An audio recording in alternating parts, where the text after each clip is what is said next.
Hello guys, I'm Unblessed Data, and welcome to another review. This time we have Hannibal, Season 1, Episode 9. Almost hit the 10-digit number, the 2-digit number, not the 10-digit number, the 2-digit number. And so far, it's been a great show. Such well-directed, really good actors, just really good everything, and it just keeps on getting better and better.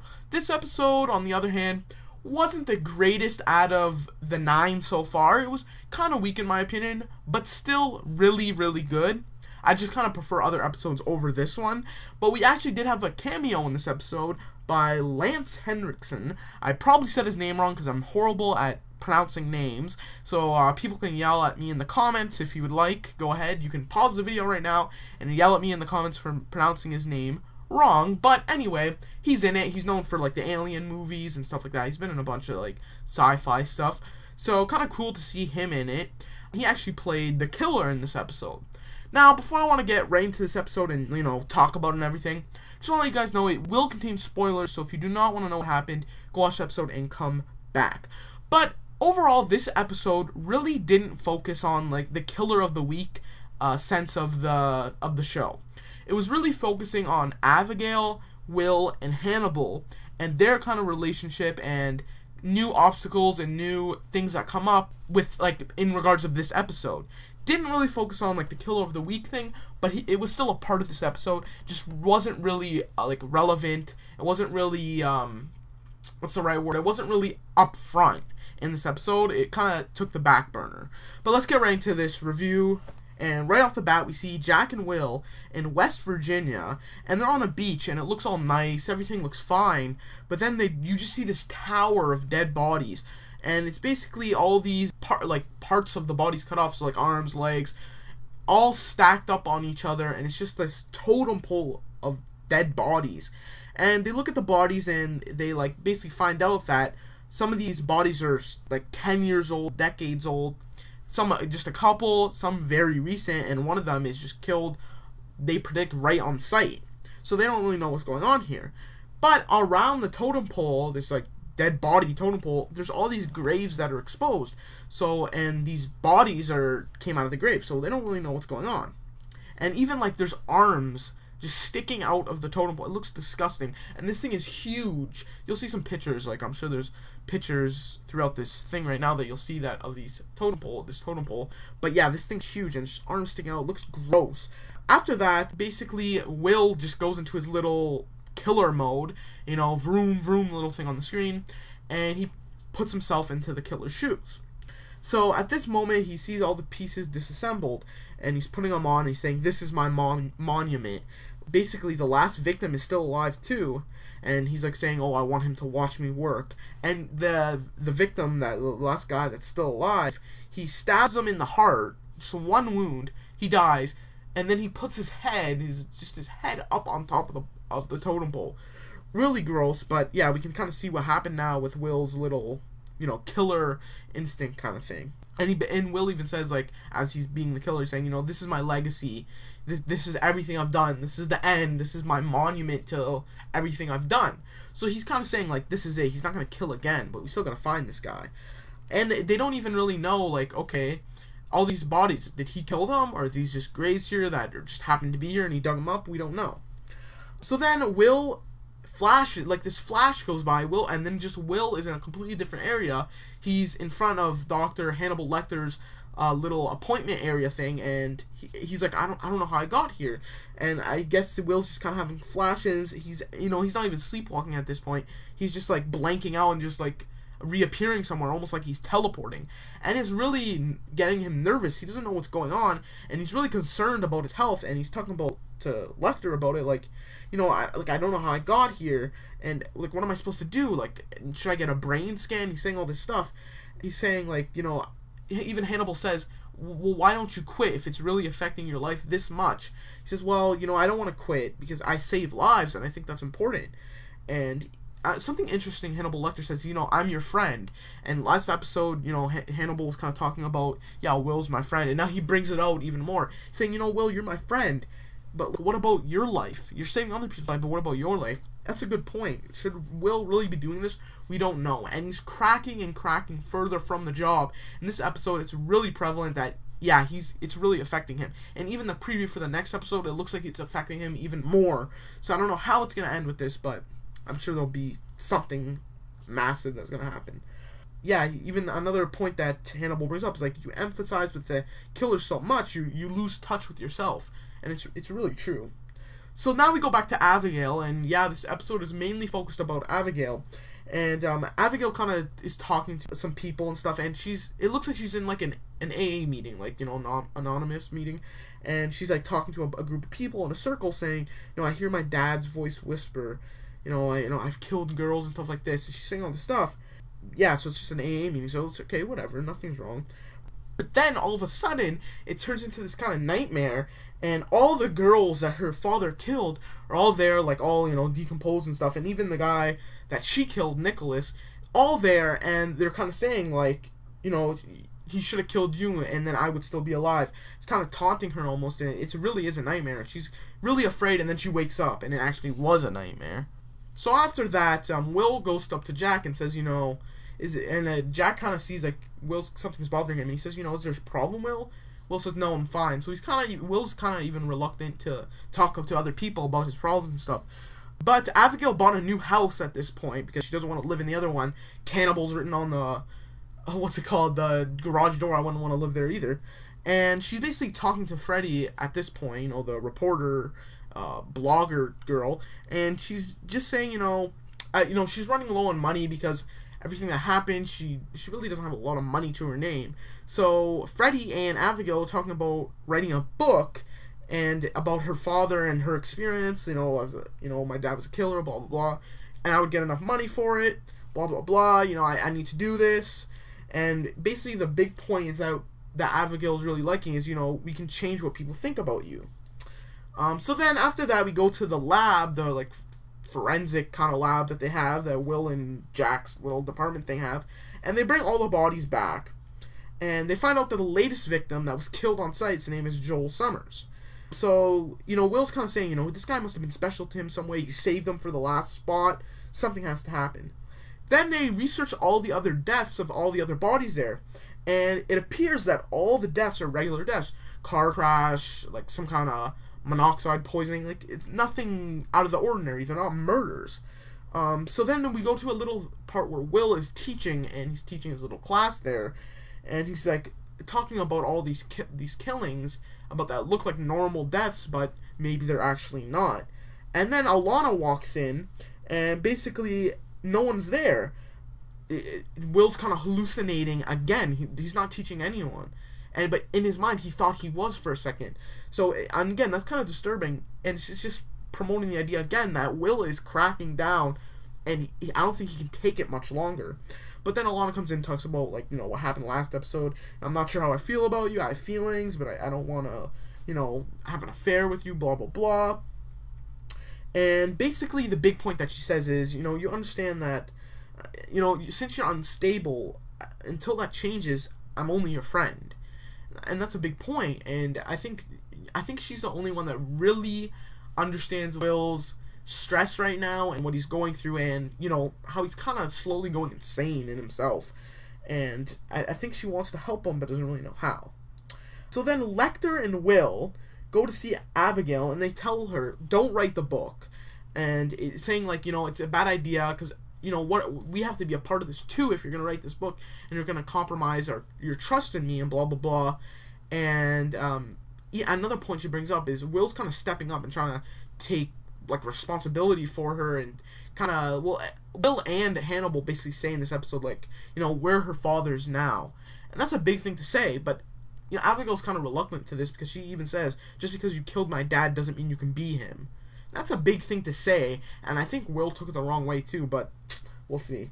So then we see a little shot of someone with basically like an ice pick picking the ground. It's ice, right? So then we see a body being uncovered, and it's revealed to be the body of Nicholas, the guy that Abigail killed a couple episodes back. Now, it's a mystery on who dug this body up, but we actually find out later that it was Abigail, and Abigail dug up the body because she was really, like, regretful, and really, like, it was really bugging her that this dead body was here. I killed this body. No one knows about it. I need to get the truth out to clear my conscience. And then that's basically what she did. So, after that, they kind of look at the totem pole again, trying to figure out what's happening. And the totem poles commemorate something. It's the oldest killings to the present. It's this guy's, life's work. He's showing off his work. It's his monument, as I said earlier. But they still don't really know what happened. So at this point, Jack has possession of Nicholas's body, and it was found frozen, and, just basically what happened in the little scene with Abigail picking it out of the ice. So at this point, Jack basically tells Alana, Hannibal, and Alana, Hannibal, and Will that we need Abigail to confirm that this is the body, and I want to ask her some questions. So Will is just outright against it. He doesn't want to traumatize her anymore. Hannibal doesn't really say anything, and Alana's against it too, but, Jack has ultimate say, so that's what they're going to do. So they bring Abigail in to go see the body, and it's just Alana with her. And basically, Jack asks, is this a man that you attacked, that attacked you? She says, yeah, this is him. Have you seen him since? No, I haven't seen him since. And Jack says, this guy, he was gutted with a hunting knife, and you know how to do that. Can you explain this? And, she's even saying, why would you accuse me of this? He attacked me, and, Dr. Lecter came and saved me, and he ran away. What are you trying to say? Saying all this stuff about him, kind of just basically straight up accusing her. So then, Jack says to Alana, after Abigail leaves, do you actually believe her? Jack really thinks something is up, and he has a way to say that because, she actually did kill him. But Alana says, I actually do believe her because Hannibal said the same thing. And who are we to doubt Hannibal? I trust him. And that's something really kind of awkward to bring up because when the truth is finally out and when Alana eventually knows that Hannibal actually did lie and is a killer, it's really going to be awkward to think man, I was so wrong. And yeah, so that was kind of cool there. After that, Hannibal and Abigail talk, and Hannibal says right to Alana's face, you betrayed my trust. What happens when I can't trust you? At this point, we don't really know what Hannibal wants to do with Abigail. Is he trying to basically raise her as almost like a daughter to himself, someone that can prolong and escalate his legacy as a killer? Does he want to train someone as a killer to keep his legacy going? We don't know, and we have no clue really what he wants to do. But it does seem like a genuine I'm concerned for you kind of thing when Hannibal's actually talking to Abigail. So again, it's kind of a mystery at this point.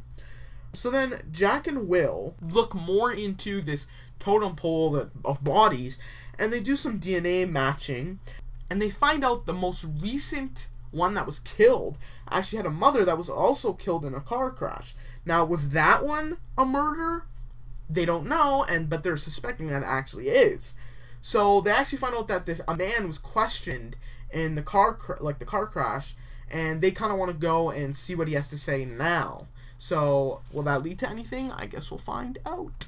So they go to question this man that was questioned before, many years ago in this car crash with the mother, and they walk in and see this old man just sitting on a little love seat couch thing. And it's actually our special guest from the beginning I mentioned. And it's actually Lance. But anyway, they walk on him, and it's kind of cool to see him. And it's really a nod to sci-fi fans. But he confesses straight away to killing 15 people. And he actually wanted to be found because he wants to be put in prison because he says it's a luxury compared to what I can afford in my old age. And I can secure my legacy in prison, and everyone will know what I did. And so that's, kind of smart, really cool writing, smart writing from whoever wrote this episode, because, it's a really cool story. And again, the killer was at the back burner of this episode, so it didn't play a really big role, but it was still kind of cool. But then, Will and Jack kind of reveal something to this man that kind of is disturbing in itself, that the last person that he killed was actually his real son. He had an affair with the mother that was killed in the car crash, but the mother raised him as her son from the man she was married to, because she also didn't want to say that she had an affair. So basically, the killer actually killed his son, and he said, you actually killed your own legacy. And he was just then Like, he really messed himself up, and he was really disappointed in that, because it was all about, like, securing his legacy, and he killed his own legacy. So that was kind of like the ironic part of this whole episode. So then Will goes again into the, like, a killer's mind state again, and he's in front of the body of Nicholas, the man that Abigail killed.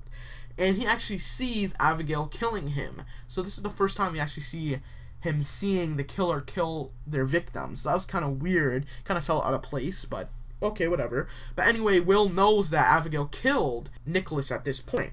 So he goes to confront Hannibal. And he basically straight up says, Abigail killed Nicholas. And Hannibal says, I know, I helped dispose of the body. And Abigail was defending herself.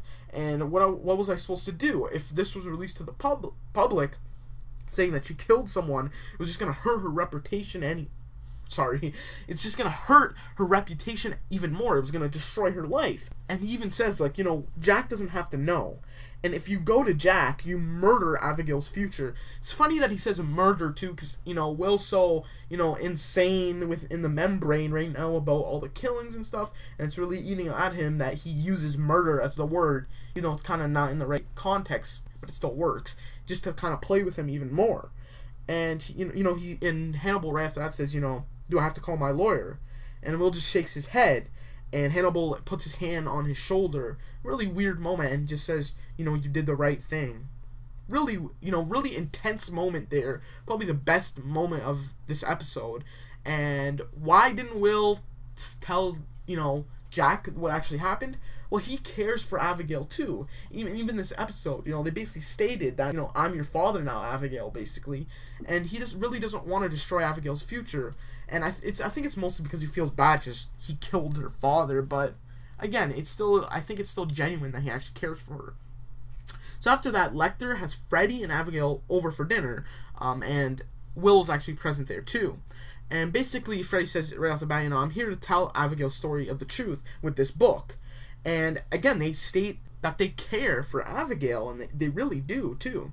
And at this point, Abigail eats a piece of meat that Lecter had cooked, that he prepared. She has a weird look on her face. Does she realize that it's human meat? Because, well, it was said a couple episodes back that her father almost, like, positively fed her the human meat also. So is she like, I know this taste, that's what's going through her mind? I don't know, but it's not brought up anywhere else in this episode. But she does have a weird look on her face, so maybe she's putting that together too. Then at this point, Abigail knows that Will knows that she killed Nicholas, because basically Lecter just basically tells her straight up. And this is when everyone else left. And then another striking realization happens here, that Abigail actually admits to helping her dad kill the girls. And she was the one that met the girls first, found out where they lived, when they were going to be alone, and basically planned out everything. And she even says it was them or me. So she really didn't want to kill these people, but she was kind of forced into doing it. And what is she going to do? It's either me or them. So are you really going to give up your life like that? Of course you're going to fight for it, and you're going to do anything to keep your own life and keep yourself alive. So yeah, she was just doing what she had to do to stay alive. So then Lecter hugs her in this weird moment, and again, it's almost like she's his daughter at this point, but whatever. And he basically says, we're gonna protect you. And again, he's referring to himself and Will. So again, they're basically her fathers at this point. But then with the last little bit of this episode, we have a flashback, and it's Abigail with Hobbs on the train. It's like on this train, and it's black and white, so we obviously know it's a flashback, and other than the fact that Hobbs is still alive. But they're basically targeting their next victim, and Abigail goes up to the girl and just starts talking to her like, oh yeah, I hate traveling alone, can I sit next to you? And we just see this smile on Hobbs' face, really, really, like, crazy, cruel smile, and it just ends. So overall, I thought it was a great episode, and a lot of information was revealed, but again, just wasn't my favorite overall. I'm sure some people really like this episode, and I can see why they really do like it. But yeah, I just thought it was a great episode, and I just really want this whole series to just continue just being amazing like it has been for the past 9 episodes. So overall, really great, and I hope this show gets renewed. Still no word on if it's going to be renewed or not, and if it does get canceled, I'm sure another network will pick it up, because, come on, it's just a really great show, and it has the views. Just isn't enough views for NBC, we don't know. So, until next time, guys, thanks for watching. Don't forget to rate, comment, and subscribe. Leave your thoughts and comments in the comment section below, and I'll talk to you guys later. Bye.